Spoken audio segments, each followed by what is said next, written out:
First is kailangan naming manalo and we have to score ng madami. Kasi kailangan yun para sa points and yung concentration talaga. Yung kailangan.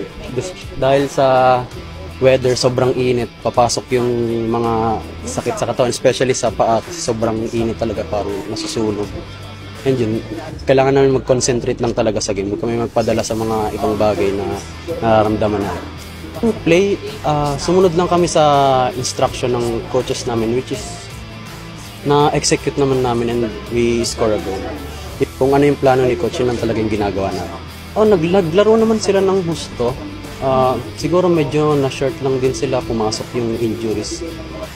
Kaya mas lumamang talaga kami, na-maximize namin yung naging weakness nila. Ang pinakang gusto talaga namin makalaban is yung CSB, which is yung rival talaga namin. Doon talaga makikita yung magandang laban pagka sila yung nakalaban namin. I am inviting you all to watch the NCAA football here at Rizal Stadium. Sana supportahan nyo kaming lahat.